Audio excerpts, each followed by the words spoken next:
कुंदन बाग हैदराबाद के सबसे महंगे एरिया में से एक है। यहाँ के बड़े बड़े घर, पार्क्स, ग्रीनरी लोगों को अपनी तरफ अट्रैक्टिव करते हैं। मगर आप क्या जानते हैं, इसी एरिया में एक ऐसा घर भी है जिसके आसपास कोई भटकना भी नहीं चाहता।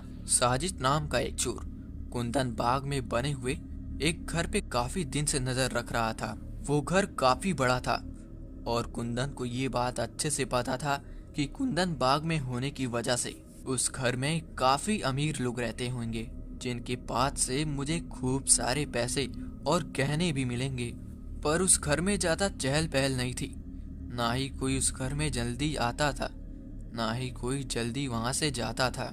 राजित रोज घर के सामने खड़ा होकर उस घर में रहने वालों की लोगों की अक्सर परछाइयां देखा करता था।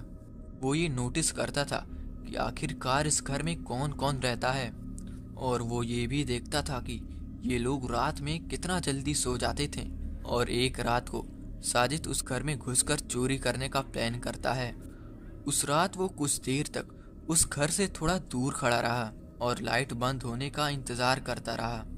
कुछ ही देरी में उस घर की सभी लाइटें बंद हो गईं और साजिद पीछे वाली खिड़की से दबे पांव अंदर घुसने लगा। घर के अंदर घुसते ही साजिद सबसे पहले ग्राउंड फ्लोर की छानबीन करने लगा।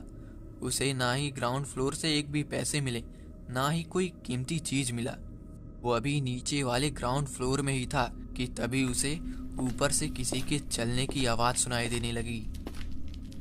वो आवाज को सुनते ही जल्दी से ड्राइंग रूम में रखे हुए एक कबाड़ के अंदर घुस गया और कबर्ड के दरवाजे के बीच से वो बाहर की ओर देखने लगा। उसने देखा कि एक औरत सीढ़ियों से उतरकर नीचे आ रही थी और वो धीमी सी आवाज में कुछ बड़बड़ा रही थी। वो औरत अभी भी सीढ़ियों पे खड़ी थी और सिर्फ मेन डोर की ओर देखती रही। साजिद को उसका चेहरा एकदम साफ साफ नजर आ रहा था। उस औरत की आंख के नीचे बड़े बड़े काले धब्बे थे, मानो जैसे वो कितने रात से सोई ना हो। उसकी स्किन पूरी पीली पड़ी हुई थी। उसके चेहरे पर एक अजीब सी मुस्कुराहट थी। फिर वो औरत किचन की ओर मुड़ी और चुपचाप किचन के अंदर चली गई। तभी साजिद कबर्ड से बाहर आया और अपने बैग से एक चाकू निकालते हुए वो ऊपर की ओर जाने लगा कि तभी किचन से उस औरत की चीखने की आवाज आई। साजिद एकदम से डर गया और वो दबे पांव किचन की ओर गया। किचन के पास पहुंचते ही उसने देखा कि वो औरत किचन के ही एक कोने में बैठकर रो रही है। उसने देखा कि उसके हाथ में भी एक चाकू है और उस चाकू से वो जमीन पर बस कुछ खुरच रही थी। उस औरत को देखकर साजिद थोड़ा सा घबरा गया था। उसने सोचा कि छोटी मोटी सी चोरी करके वो यहाँ से निकल जाएगा। तभी साजिद जल्दी से ऊपर वाले कमरे की ओर जाने लगा। जैसे ही साजिद सीढ़ियों पर कदम रखा, उसने देखा कि सीढ़ी के सामने एक औरत खड़ी होकर उसे घूर रही है। उस औरत का चेहरा बिल्कुल वैसा ही लग रहा था जैसे कि उसकी बूढ़ी माँ का लग रहा था। उसकी भी आंखों के नीचे काले धब्बे थे। साजिद ने अपने हाथ में पकड़ा हुआ चाकू उसे दिखलाकर डराने की बड़ी कोशिश की, मगर उस औरत को कोई फर्क ही नहीं पड़ रहा था। अचानक ही वो औरत हंसने लगी और उसकी आंखें पूरी काली पड़ गईं। वो हंसते हंसते बेडरूम के अंदर चली गई और जैसे ही बेडरूम का दरवाजा खुला, साजिद को एक बड़ी गंदी सी स्मेल आई।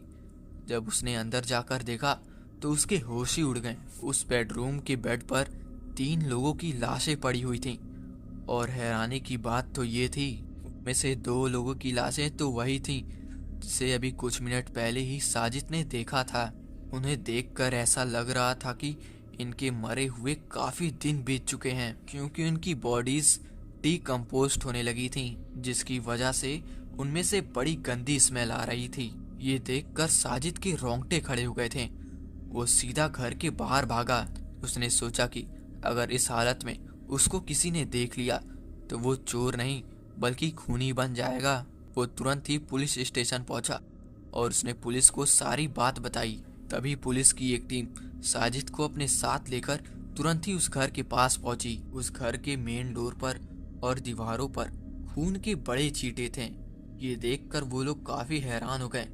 उन्हें अंदर जाकर देखा तो अंदर सच में 3 लाशें थीं। पुलिस ने उन लाशों को तुरंत ही फॉरेस्टन टीम के पास भेज दिया। पुलिस ने ये मान लिया कि साजिद ने ही इन 3 औरतों का मर्डर 3-4 दिन पहले ही किया होगा और मर्डर के इल्जाम से बचने के लिए उसने ये कहानी बनाई है। पर कुछ ही दिनों में उन बॉडीज की फॉरेंसिक रिपोर्ट आ गई, जिसे देखकर पुलिस भी शॉक में आ गई। उन तीनों की मौत 3-4 दिन पहले नहीं बल्कि 6 महीने पहले हो गई थी। रिपोर्ट के मुताबिक उन लोगों ने जहर खा के अपने जान दी थी। खोजबीन करने के बाद पुलिस को उस कमरे से फिनाइल की एक बोतल भी मिली।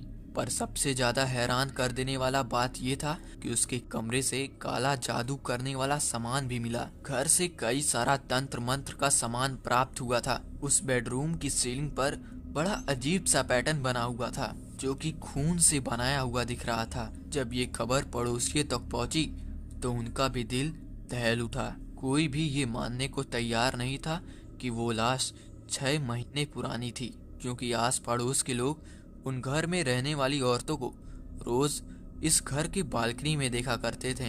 यही बात बार बार साजिद पुलिस से कह रहा था।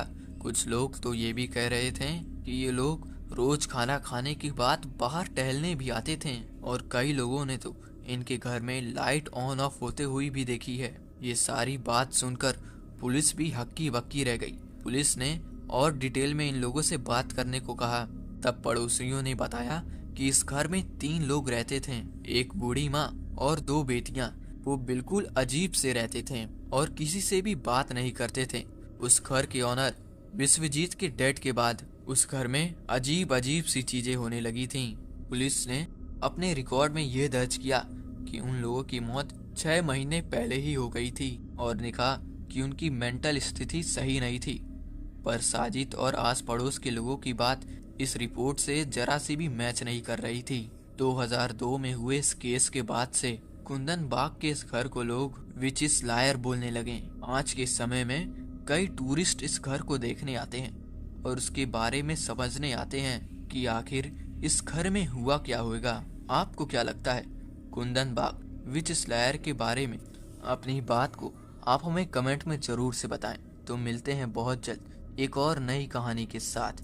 तब तक के लिए अगर आपने हमारी चैनल को सब्सक्राइब नहीं किया है तो तुरंत ही सब्सक्राइब कर लें।